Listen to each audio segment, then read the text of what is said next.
Since we have practically at this point reached 2 months of this expansion, we have now reached the time where it would be good to draw some conclusions, some initial early expansion conclusions on how things are going for every spec and every class, especially because this is the time of the season for some players like myself included where, you are done with the raid progress, or at the very least it's not nearly as chaotic and nearly as filled and busy as the very first early weeks of the season. Maybe some of you raid-wise are already raid logging on their main character. They're not really looking for tons of upgrades from Mythic Plus, for example, because they got to their cap of 619 item level loot from Mythic Plus. This might be the time where you start looking for alt characters, leveling up characters, or using some of the many catch-up mechanisms to speed up the leveling and the gearing of some of the other characters to start playing right now. So let's have this drawing of the picture of the situation right now for every spec, and we're starting today with the melee.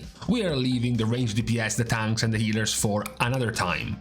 So if we had to start by choosing, let's say, the 3 worst melee DPS of this season so far. If you're interested, as mentioned, for example, re-rolling, looking at a different spec, I kind of want to play this one, it looks kind of cool, etc, etc. Well, as a warning, as a PSA, as an advertisement, we would have to start by mentioning the 3 worst DPS specs when it comes to the melee in this season, purely based on their current state, their current results in the season, which arguably could actually look a little bit misleading, because, for example, these are the simulations, the single target DPS simulations we have at the release of 11.0.5 after the many points of balance tuning given to multiple specs. We can even look at our own graph based on the sims of the different specs, and we would find something quite similar, because the 3 specs we are mentioning for being the worst right now actually would look at face value to be doing pretty well right now, and we will be talking about Windwalker, about Feral, and about Havoc Demon Hunter. Because, all 3 specs theoretically would be placing themselves in the top third finishes of simulations in terms of damage. However, once you switch away from the theory and you go into the practice, so into what is actually happening. For starters, you have the raid, and in the raid, Feral is here, Havoc is here, and Windwalker is here. So they are not in the top third of results, they are in the bottom third of results. If you switch from the results to the damage results in Mythic Plus, you have Windwalker, you have Havoc, and you have Feral.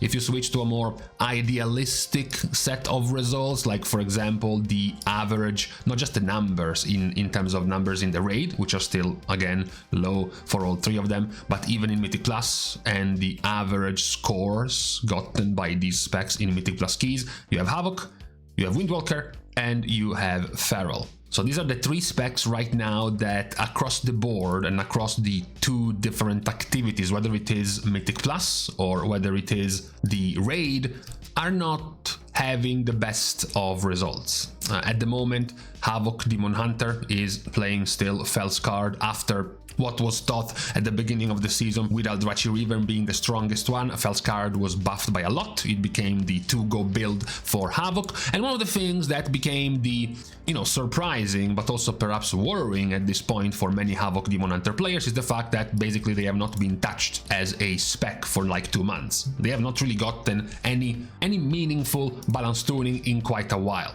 Now, Feral has gotten some slight buffs here and there. They have also switched around often their hero talent between Wildstalker and Druid of the Claw, but the results have not really been coming.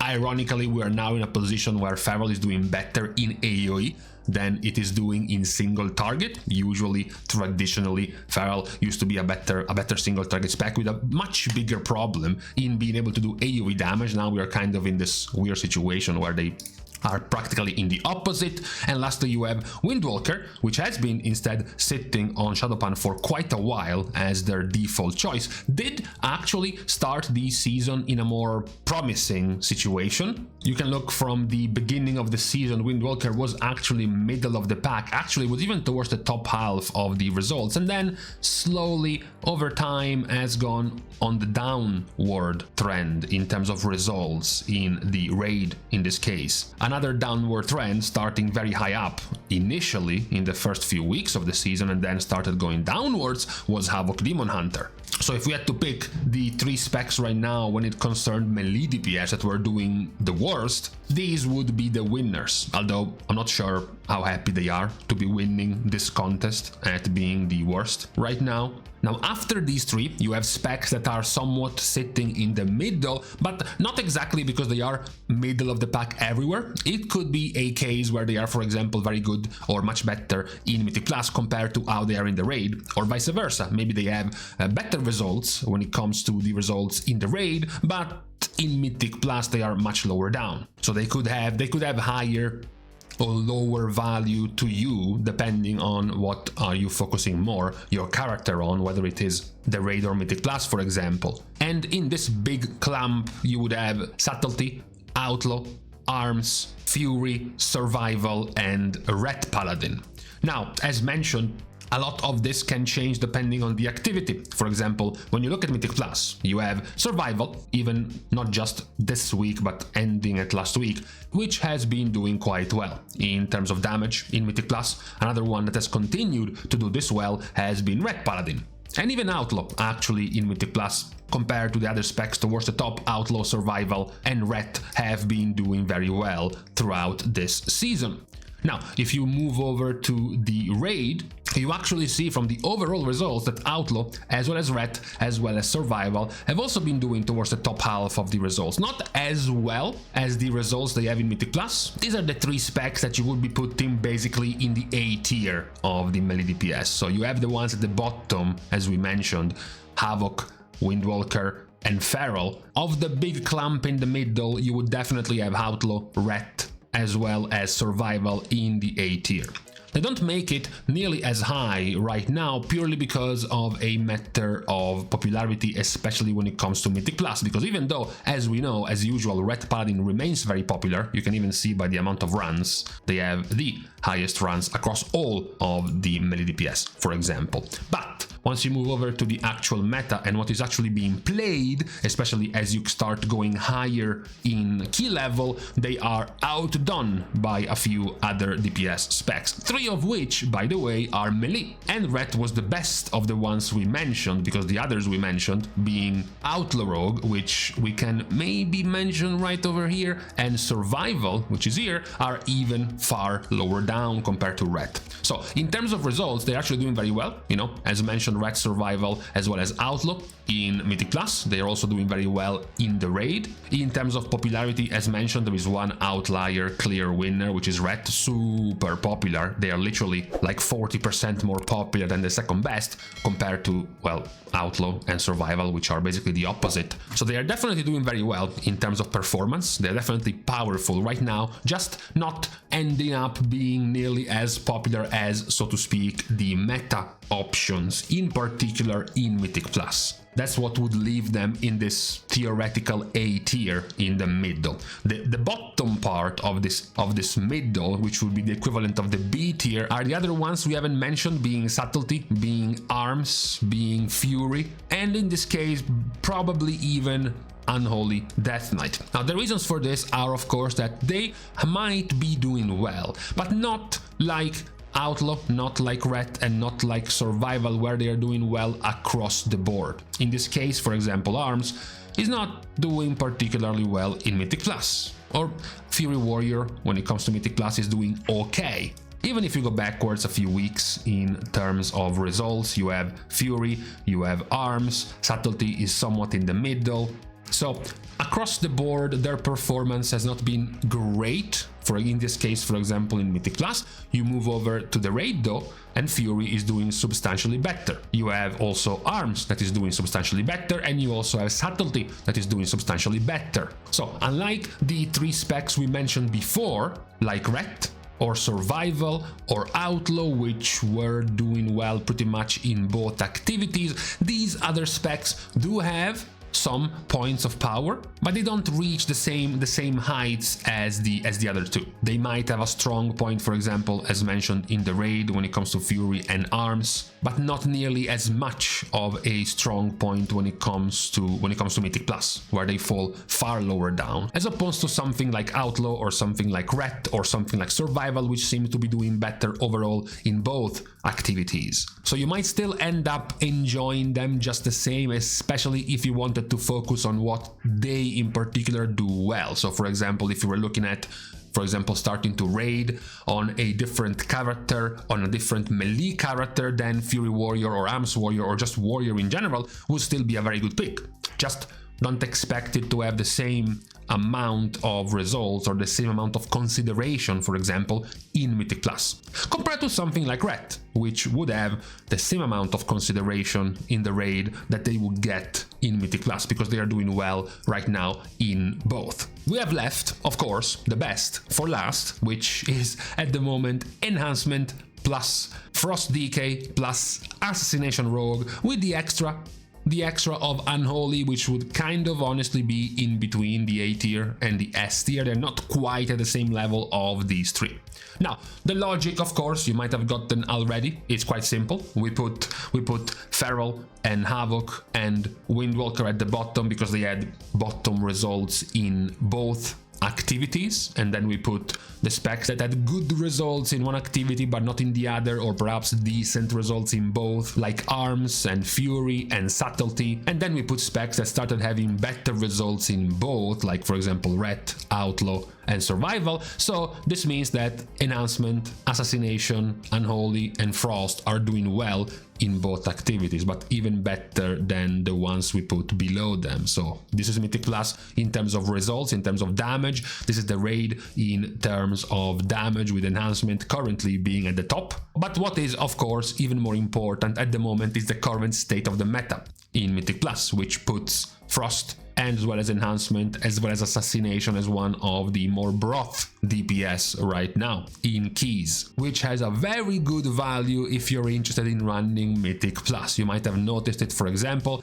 if you were playing a Prot Warrior, how much less are you going to start being invited the higher you go in keys because of the prevalence of Protection Paladin. Perhaps it might not be happening yet to the same extent for Resto Shamans because they are still remaining very popular, but still you would see now definitely more and more groups asking for a Discipline Priest, so the same kind of treatment you would get if you play one of these 3 melee specs in Mythic Plus as well. Now, there is a difference. You can see it as well in the average scores in Mythic Plus, that all of these 3 specs are being very, very highly rated right now in terms of the popularity in the raid. Frost DK as well as Assassination as well as Enhancement are very, very popular. In terms of results, Assassination and Enhancement continue to be doing very well. Now, the only thing that has gone slightly upside down have been the results of the DKs in the raid for the past couple of weeks. You can see that up to 11.0, Frost and Unholy were towards the top half of the results, and then after 11.0.5 and the further set of tuning of 11.0.5, they started losing more of a performance in the raid. So yeah, technically they are starting to fall below the S tier and into the very high A tier, just like where we put Ret, for example, or where we put Outlaw, for example, because their performance in the raid is lagging out a little bit, but you know, they're still being carried by the power they had before. They are still one of the most popular, for example, picks in the raid. If you add Frost plus Unholy, they are also like the second most popular class in the raid right now when it comes to DPS, even if in the past couple of weeks they have lost more damage. So that's why they remain a bona fide S tier spec, at least for now. If it keeps going for the next few weeks with their performance drastically reduced in the raid, meaning they only remain a top tier spec in Mythic Plus only, then they would be a little bit lower down in terms of consideration. The reason why, of course, we put Unholy also somewhat in between the two tiers, the two levels, is because, of course, we talked about this, they have an easy time leeching invites because of the popularity of Frost DK. You saw here in the meta, you do see Frost, but of course Unholy is nowhere near that level of popularity. And then in the raid, when we mentioned Frost DK losing out in damage in terms of results, so is Unholy. So technically Unholy has also been losing out at the same pace as Frost DK is, while being much less powerful, especially in Mythic Plus, where it's Frost that is the main default option rather than Unholy. But just by the power of being in the same class and being able to have way more options and chances to actually play the game in Mythic Plus, by being able to have a very high score, for example, it definitely gives them more options and more chances, for example, than a spec like Windwalker or a spec like Havoc, Demon Hunter in Mythic Plus right now. And at the very least they can, show something for their performance, because their damage at the very least still remains very high in Mythic Plus, despite being played far less than a Frost DK. So that is the situation right now when it comes to the melee DPS, the state of the melee DPS right now in this season, after a couple of months of the season, particularly for everyone who has been getting more and more interested towards not even perhaps rerolling to a different spec, but very simply starting to play different characters, more alts for this second part of the season, wondering about the state, the, let's just say, playability state of each of these specs. How much of a viability do they currently have in the raid as well as in Mythic Plus? How requested and demanded are they going to be in the two different activities? How easy it is going to be for you to actually find some space if you were even thinking about playing some of these specs in the very near future? So we have divided our fantasy ranking by very simply going first, putting at the lowest level the specs with the worst results, not just in a combination of both the raid and Mythic Plus. Then we had the middle of the pack, the B to A tier, which was a mix of the B tier, the lower end specs that were either only good in one of the two activities or perhaps just middling, average in both. And then the A tier, where you had either the specs doing quite decent in both activities or perhaps being average to below average in one but very good in the other. And then the toppest of the tiers, the S tiers, the specs that were amongst the best of their performers in the activity or perhaps straight up the actual meta choice, for example, in Mythic Plus. So with this recap, that's what we have on this Monday for the results of the melee DPS specs in the first half, I guess, of this season. So with this recap done and out of the way on this Monday, it is now time to leave each other. We're starting, as usual, the goodbyes by thanking everyone for having watched the video, together with everyone else who is also, of course, supporting completely for free by liking and commenting down below, as well as subscribing to the channel itself. Now, with these things out of the way, thank you guys again for watching. See you guys tomorrow, and in the meantime, weird, I have been running this entire video only on my t-shirt with 11 degrees outside and the window open, and I actually don't feel cold.